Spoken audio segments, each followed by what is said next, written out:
So hello everyone, welcome to my channel.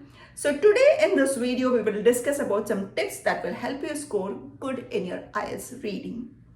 So as we all know, IELTS reading consists of 3 passages. You will be given 40 questions which you have to complete in like 60 minutes, that means an hour. Here you can expect a wide variety of questions, like MCQs will be there, you need to complete a sentence, etc, etc. Very kind of questions that you can expect, which we will discuss in some other video. Today we will stick to the tips that can help you score good in your IELTS reading. So if these questions are given to you, 3 passages, 40 questions, it is given to you, there is no time limit, then anybody can solve this. It's not a humongous task or something like that. Anybody can clear this. But the problem here or the challenge here is a time factor. When the time factor comes into play, the competitiveness comes there.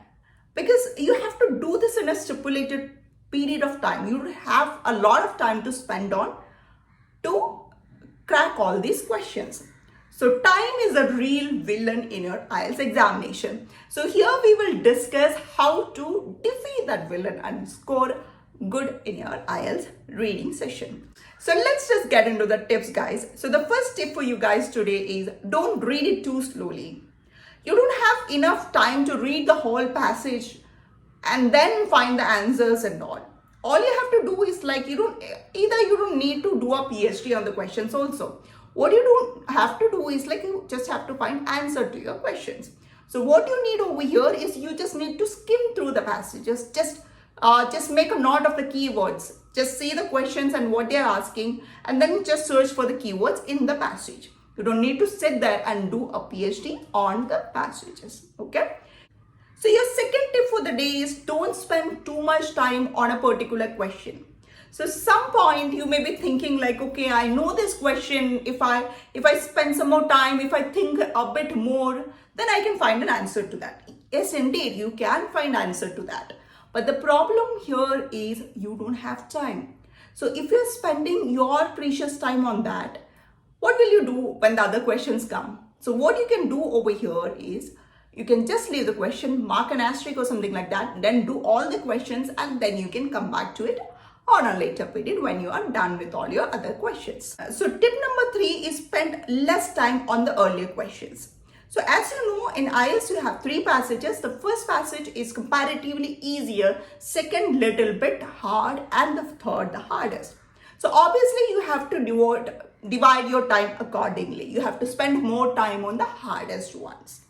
So you're getting the first paragraph, which is the easy one. If you're sitting there and wasting all your time on the easier ones, then you will not be getting enough time to understand the harder passages or understand and write or attempt the harder questions. So don't do that mistake. Just divide your time equally or divide your time judiciously. You have to spend less time on the first one, little more time on the second, and the most time should be for your last harder paragraph.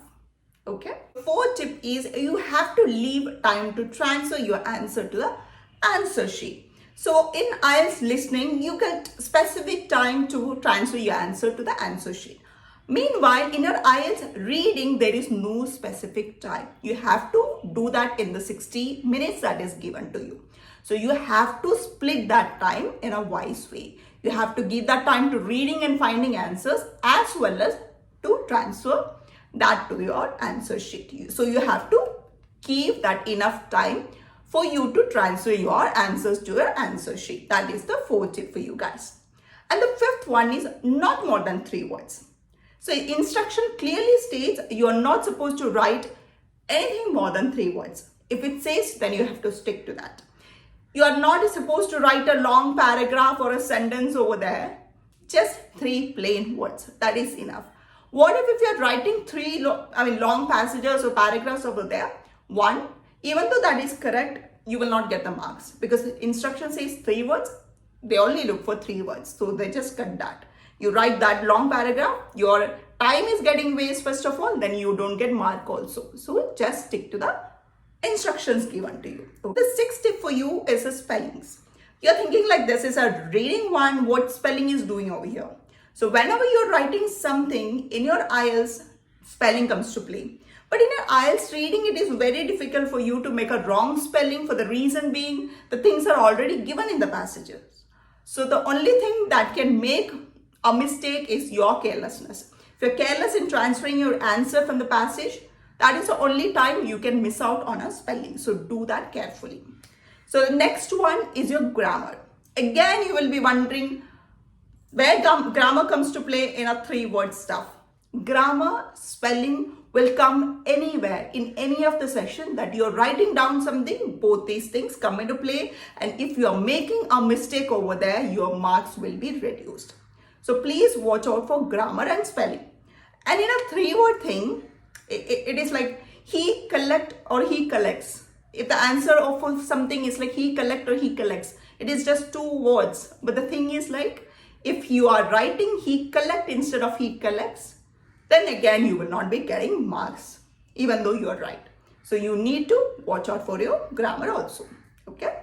So wherever you are doing something in the IELTS exam, you can't afford to make any mistakes. Spelling, not grammar. Okay. Your last tip is do read the instructions very carefully. Irrespective of your section, whether it is like you're reading, writing, or any section that you're appearing, the key is read the instructions carefully. They are there to instruct you. So I will say you have to be familiarized with the instructions prior to your examinations. You will be doing a lot of like practice tests and all. That time only you get familiarized with your instructions, because you can save that time. You know, this is an instruction over here, so you can save your time. But still you don't think like, okay, I am familiarized with this one, so I don't need to read this. No, that doesn't work. Still you have to read that and see whether they are not giving anything different. Okay, so do read carefully your instruction. They are your guide, so please do read them carefully. So that is all about the tips that can help you score good in your IELTS reading session. So I hope this video has been helpful for you guys. If that was the case, please do like and subscribe to this channel. Thank you guys. Bye.